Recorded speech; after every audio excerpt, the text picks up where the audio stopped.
Hello everyone, I'm going to show you how to set up your Arris router. And before starting, if this video helps, please support me. I donate half of all donations to shelters. You can find more details in the description below. So the first thing that you will need to do is to turn on your router. Take the power adapter. Plug one end of the power adapter into an outlet and the other into the router.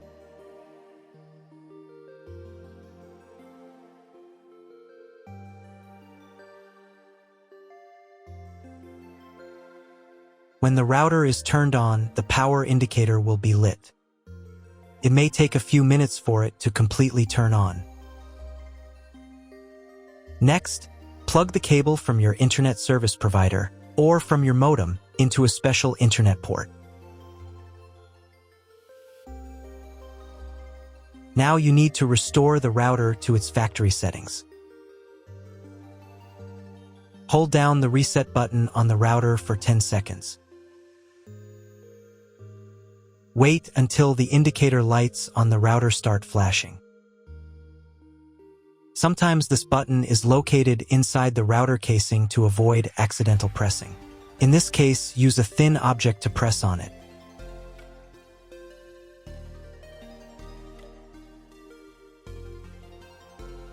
The router will restart, and the settings will go back to their original factory defaults. Plug one end of the Ethernet cable provided with the router into one of the LAN ports.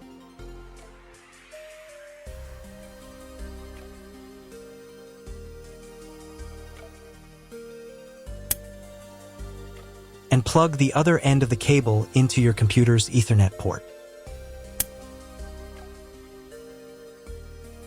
Wait a few minutes for connection. Great, we've connected the router to your computer. Now you will need to set it up. But first, let me show you another way to connect the router if you do not have an Ethernet cable or your computer does not have an Ethernet port. Connect the router to the power adapter and cable from your internet provider. This will enable Wi-Fi.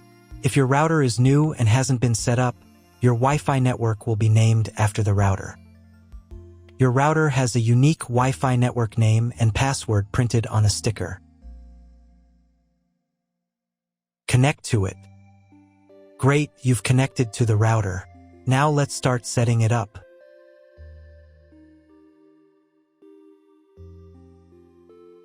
First, open your web browser and visit the URL you see on the screen. Use the URL bar instead of the search bar.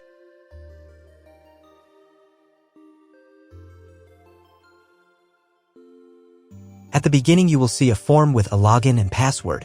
Usually, it is admin and password. If these credentials are wrong, then find label on your router. The credentials are often printed on the bottom of the device.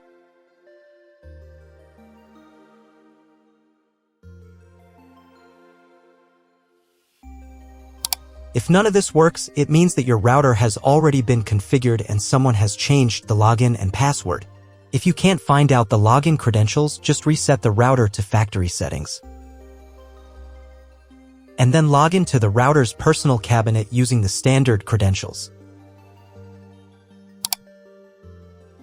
If your router settings do not look like mine, it means that your router has a different firmware. I made a video for every firmware type. You can find all the links in the description down below. I want to warn you right away that there are many firmware versions and they may differ slightly. But don't worry, you will succeed. Just watch the video and follow the instructions. So, as I mentioned earlier, the first step is to enter your username and password to access the router's admin panel. At this point, you'll also see an option to choose the language for the router's admin interface. You can select from several available languages depending on the model, but in this case, I'm going to leave it set to English. It's the default and most documentation supports it. Once you've entered the username and password and selected the language, click the Apply button to proceed. After that, a pop-up window may appear. This is a security prompt asking if you want to change the default login password for the admin panel. This step is extremely important for your security. Leaving the default password makes it easier for someone to access and change your network settings without permission. So I strongly recommend changing it. To do that, click right here to open the password change page. On this page, you'll see 3 fields. In the first field, enter your current password, the one you just used to log in. In the second field, type your new password. Make sure it's strong and hard to guess. And in the third field, retype your new password again to confirm it. The password must be at least 8 characters long, but ideally you should use a mix of letters, numbers, and symbols to make it more secure. You might also see a field labeled Login Timeout. This setting determines how long your session in the router's admin panel will remain active when you're not using it. For example, if you set the timeout to 900 seconds, that's 15 minutes, and you don't interact with the interface during that time, the system will automatically log you out. This feature helps protect your router from unauthorized access in case you leave your computer unattended while logged in. Once you've made all the changes, click Apply to save them. Now, let's move on and change the Wi-Fi network name and password. To do this, go to the Basic Setup tab and then click on the menu option also called Basic Setup.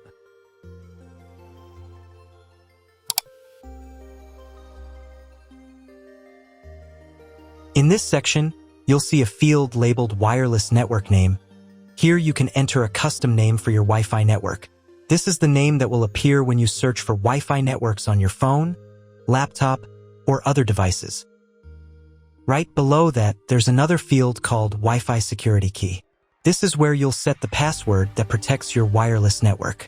Just like the admin password, the Wi-Fi password must be at least 8 characters long, and it's best to include a combination of upper and lowercase letters, numbers, and symbols.